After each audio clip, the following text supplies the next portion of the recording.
ఏ సంఘం మీటింగ్ పోయినా మీరు ఆత్మగౌరవంతో ఒక మంచి డ్రెస్ కోడ్తోని మంచి క్వాలిటీ ఉన్న వాటిని ఇవాళ ప్రతి ఆడబిడ్డకు 2 చీరలు ఇవ్వాలి అని చెప్పి దాదాపుగా నాకు తెలిసి 67 లక్షల మందికి 1,30,00,000 పైగా చీరలు, ఒక్కొక్కరికి 2 జతల చీరలు సంవత్సరానికి ఇవ్వాలని మన ప్రభుత్వం నిర్ణయం తీసుకున్న దాదాపుగా 1,000 కోట్ల రూపాయలు మీ చీరల కోసమే ఈరోజు మా ఆడబిడ్డలకు మీ సోదరుడుగా ఈరోజు మీకు చీరలు కానుకగా ఇవ్వాలని సంఘంలో చేరిన సభ్యులకు ప్రతి సంవత్సరం 2 చీరలు ఇవ్వాలని ఇవాళ ప్రభుత్వం తీసుకున్నాం.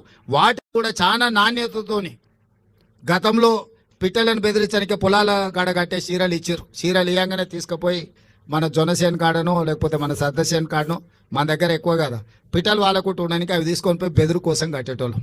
అట్లా కాకుండా ఇవాళ మన సొంత ఆడబిడ్డ పండుగ పూట ఇంటికి వస్తే ఎట్లయితే మనం బట్టలు పెడతాం అంత నాణ్యతతో కూడుకున్న 2 జతల చీరలు సీతక్క నాయకత్వంలో ఈరోజు మీకు ఆ చీరలు కూడా ఇవ్వాలని మన ప్రభుత్వం నిర్ణయం తీసుకున్నది.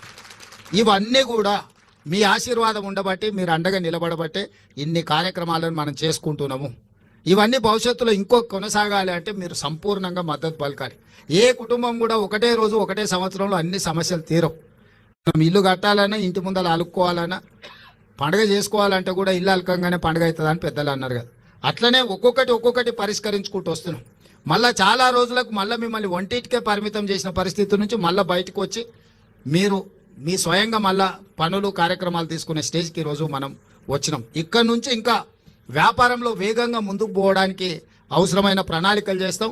నేను చీఫ్ సెక్రటరీ గారికి అదేవిధంగా దివ్య రాజేంద్రన్ గారికి కూడా నా సూచన ఒకటే, ఈరోజు మీరు రూరల్ అండ్ అర్బన్ రెండింటిని సపరేట్గా చూస్తున్నారు. రూరల్ అర్బన్ లేదు. తెలంగాణలో మహిళలు ఒక్కటే.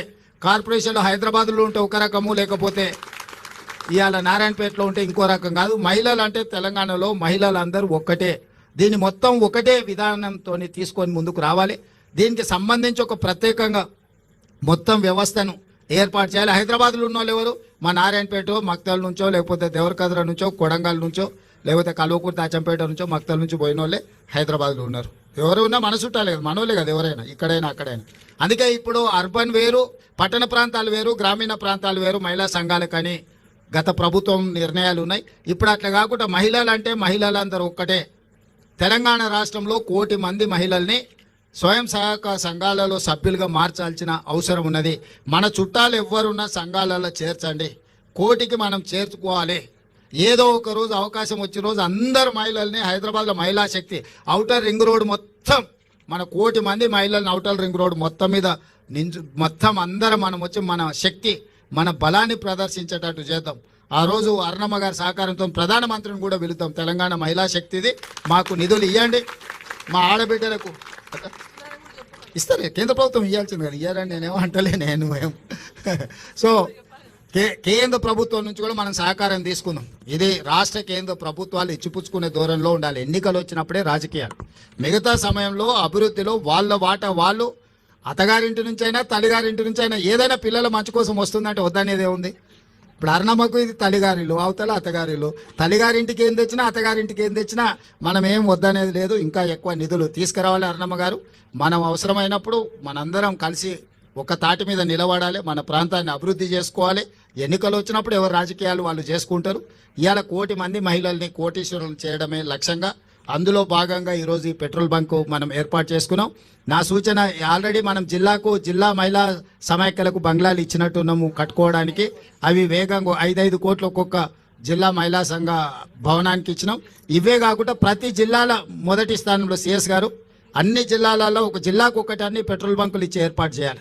ప్రభుత్వ భూములను ఎక్కడెక్కడ ఉన్నాయో వేయండి. మంచిగా బాగా వ్యాపారం జరిగే దగ్గర చూసి వాళ్ళకి ప్రభుత్వ భూమి ఇద్దాం. దానికి అవసరమైన పెట్టుబడులు ఆ బీపీఎల్ కానీ ఐఓసీ కానీ ఏ కంపెనీలు ఉంటే ఆ పెద్ద కంపెనీలతో మాట్లాడదాం. అరుణమ్మ గారి సహకారం కూడా తీసుకుందాం. ఎందుకంటే కేంద్ర ప్రభుత్వానికి సంబంధించిన సంస్థలు అవి, వాళ్ళ నుంచి కూడా పెట్రోల్ కానీ దీనికి కానీ ఏమేం కావాలనో మొదట జిల్లా స్థాయిలో చేద్దాం. తర్వాత కనీసం ఒక్కొక్క అసెంబ్లీకి ఒక్కటైనా మనం ఈ పెట్రోల్ బంకులు పెట్టించేస్తే ఆ లోకల్ సమైక్యాలకు ఆర్థిక సమస్యలు తీరుతాయి. వాళ్ళ నిర్వహణ కోసం కానీ, వాళ్ళ ఇల్లు అంటే వాళ్ళ ఆఫీస్ కానీ, వాళ్ళ రెగ్యులర్ మీటింగ్లకు కానీ ఎలాంటి ఇబ్బంది లేకుండా ఉంటుంది. ఇలాంటి కార్యక్రమాలన్నీ కూడా తీసుకొని ముందుకు వెళ్తాం. మీ అందరి సహకారం ఉండాలి. అభివృద్ధిలో ఏది ఉన్నా నిస్సంకోచంగా అడగండి. పర్ణికమ్మ ఇక్కడ స్థానిక ఎమ్మెల్యే గారు మొదటి నుంచి వాళ్ళ తాతగారి నుంచి కూడా ఈ ప్రాంతానికి సేవలు అందించిన కుటుంబాలవి. వారి చిట్టెం నర్సిరెడ్డి గారి నుంచి వారి వరకు 3వ తరంలో ఈరోజు ప్రజాసేవలో వాళ్ళు ఉన్నారు. వాళ్ళ తండ్రి వెంకటేశ్వర రెడ్డి గారు ప్రజాసేవలోనే వాళ్ళు చనిపోవడం జరిగింది. ఆ కుటుంబం మొదటి నుంచి మీకు అండగా నిలబడ్డది. అన్ని రకాలుగా మీకు అండగా భవిష్యత్తులో కూడా ఉంటారు. ఆ కుటుంబాన్ని కూడా మీరు ఆదరించండి. భవిష్యత్తులో మీకు ఎన్ని రకాల సహకారం రాష్ట్రం ప్రభుత్వం వైపున అందిస్తా.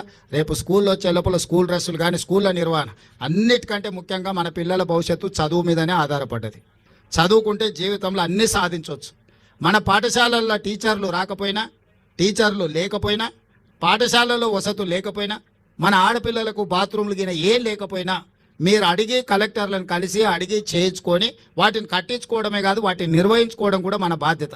కట్టుకొని మనం గాలికి వదిలేస్తే ఊర్లో వాళ్ళు వీళ్ళు అది పాడు చేసేస్తే మన పిల్లలకి ఇబ్బంది అవుతుంది. ఊర్లు పెరిగిపోయినాయి, ఆడపిల్లలు ఎక్కడ బయటికి పోలేని పరిస్థితి ఉంటుంది. మనం ఆ టాయిలెట్స్ మెయింటెనెన్స్కు నీళ్లు కానీ ఇతర కానీ మీరే తల్లులు. మన పిల్లల బాధ తండ్రుల కంటే తల్లులకు ఎక్కువ తెలుస్తుంది. ఆడపిల్లలు ఇబ్బంది ఎట్లా వస్తుంది, స్కూల్లో పొద్దు నుంచి సాయంత్రం వరకు కూర్చోవాలంటే వీటి నిర్వహణ కూడా మీరు జాగ్రత్తగా చేయండి. అందుకే ఆ నిర్వహణ కూడా మీ చేతుల్లోనే పెట్టిన. మీకంటే ఎక్కువ ఆడపిల్లల బాధ ఎవరికి తెలియదు. ఆ ఆడపిల్లలు బడిలో ధైర్యంగా చదువుకోవాలంటే వాళ్ళకి కావాల్సిన వసతులు మనం చూడాలి. నిధులు నేను ఇస్తాను, నిర్వహణ మీరు చేసుకోవాలి. నిర్వహణ సరిగ్గా చేయకపోతే నిధులు ఇచ్చినా ప్రయోజనం ఉండదు. నిర్వహణ మీ చేతిలో పెట్టుకోరు. టీచర్లు రాకపోతే రాసుకోండి, కలెక్టర్కి పోయి చక్కగా ఫిర్యాదు చేయండి. ఎందుకంటే ఒక్కొక్క టీచర్కు మనం 1,50,000 జీతాలు ఇస్తున్నాం. ఆ సార్లను పిలిపించుకుంటేనే మన పిల్లలకు చదువు వస్తుంది.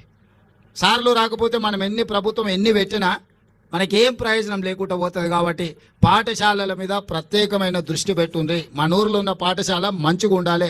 మనం గుడి కోసం ఎన్ని రకాలుగా ఊర్లో మనం ఏర్పాట్లు వేసి అందరం కలిసికట్టుగా తలా 10 రూపాయలు వేసి గుడి కట్టుకుంటున్నాం. గుడి లేకపోతే, గుళ్ళే పూజారి లేకపోతే మనమే 10 రూపాయలు జమేసి పూజారికి జీతభత్యాలు ఇచ్చి మనం పని చేసుకుంటున్నాం. ఊడ్చేటోళ్ళు లేకపోతే మనమే ఒకరం వంతుల వారిగా గుడి ఊడ్చుకుంటున్నామా? మరి అదే విధంగా బడిని కూడా మనం అట్లా నిర్వహించుకోవాలి.